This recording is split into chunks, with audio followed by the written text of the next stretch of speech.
Welcome to all. इस presentation में एक नए वैरायटी का प्रॉब्लम लेके आए हैं on the basis of grinding wheel. Grinding के ऊपर है। क्या बोला गया है? एक ब्रास का एक ब्रैकेट है जिसमें अपने को रफ ग्राइंडिंग करनी है।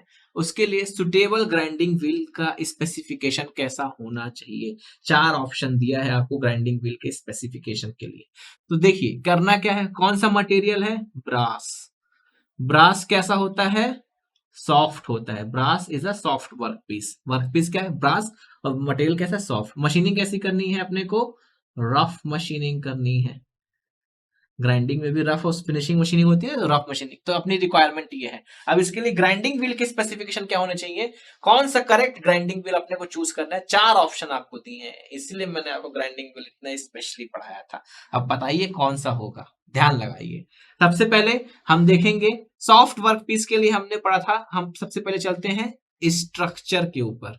स्ट्रक्चर या ग्रेड के ऊपर। ग्रेड मतलब ए से यदि एच तक का है तो वो कैसा है? सॉफ्ट व्हील है।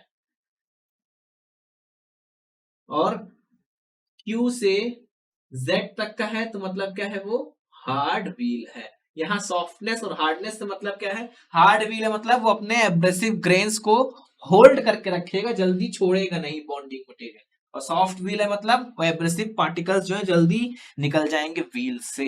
तो हमने बताया था सॉफ्ट मटेरियल के लिए क्या होना चाहिए? हार्ड व्हील अपने को लेना चाहिए। क्यों?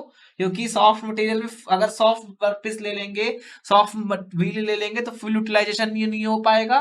अभी वो एब्रेसिव ग्रेन पूरी तरीके से वियर आउट नहीं हुआ, लेकिन पहले ही क्या हो गया? अलग हो गया। लेकिन सॉफ्ट वर्क पीस में यदि हार्ड व्हील लेंगे तो क्या जल्दी से ये एब्रेसिव पार्टिकल वियर नहीं होगा। वियर नहीं होगा और तो जल्दी से वो निकलेगा भी नहीं अपने बॉन्डिंग व्हील से, इसलिए वो जल्द ज्यादा से ज्यादा मशीनिंग कर पाएगा। तो सॉफ्ट के लिए अपने को क्या होना चाहिए? हार्ड व्हील होना चाहिए। तो कहां पे आता है व्हील का स्ट्रक्चर, कौन सा आता है? तीसरा वाला रैंक आती है, मतलब क्यू से जेड में इसमें होना चाहिए। चौथे में क्या आता है अपना? स्ट्रक्चर। पांचवे में बॉन्ड। यहां पे क्या आता है? Abrasive material. यहां पे ग्रेन साइज। यहां पे ग्रेड, स्ट्रक्चर या यहां पे बॉन्ड।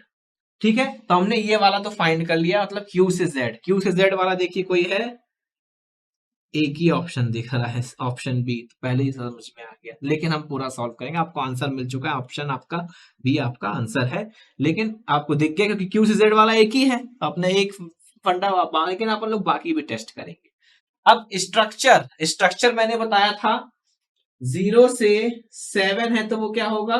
Dense structure. और 8 से 16 है तो क्या होगा? ओपन स्ट्रक्चर होगा। अब रफ मशीनिंग चाहिए तो रफ मशीनिंग में क्या होना चाहिए? डेंस की ओपन।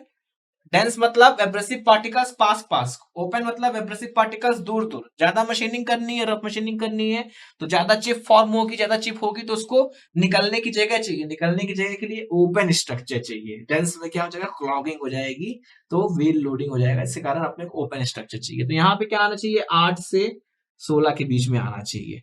तो देखिए कौन कौन सा है 8 से 16 के बीच में? सी और बी, दो ही ऑप्शन है 8 से 16 वाले, बाकी तो नहीं है। ठीक है, यहाँ पे 8 से 16। बॉन्ड तो चलिए छोड़ दीजिए। ग्रेन साइज क्या आना चाहिए? ग्रेन साइज मैंने बताया था 0 से 30 क्या है? Course grains. और 300 से 600 वेरी फाइन ग्रेन्स। हमने बताया था यदि रफ मशीनिंग करनी है, सॉफ्ट मटेरियल की करनी है तो अपने को कोर्स ग्रेन्स चाहिए। तो यहाँ पे क्या आना चाहिए? 0 से 30। अब आप देख लीजिए कौन सा ऑप्शन आपके लिए रेंज में आ रहा है। Option B would be the most suitable answer.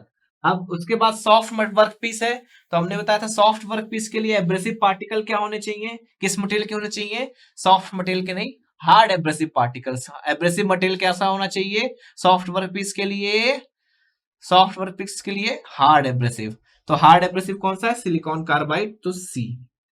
Means option B आप देख सकते हो कि सबसे सुटेबल है। तो ऑप्शन बी वाला जो ग्राइंडिंग व्हील स्पेसिफिकेशन है वो आपको चूज करना है। हमने आपको डिस्क्राइब किया कैसे कैसे आपने सेलेक्ट किया। इस तरह से आपको और भी क्वेश्चन दे सकते हैं कि आपकी रिक्वायरमेंट ये है, आपको इस मशीनिंग करनी है, इस मटेरियल पे करनी है, तो उसके लिए सुटेबल ग्राइंडिंग व्हील कौन सा लें। 4 ऑप्शन है, आपको एनालिटिकली दिमाग लगा के जो आपने पढ़ा है आपको सोच समझ के ग्राइंडिंग व्हील सेलेक्ट करना है। आई होप ये क्वेश्चन आपको अच्छे से समझ में आया होगा। Thanks for paying your attention.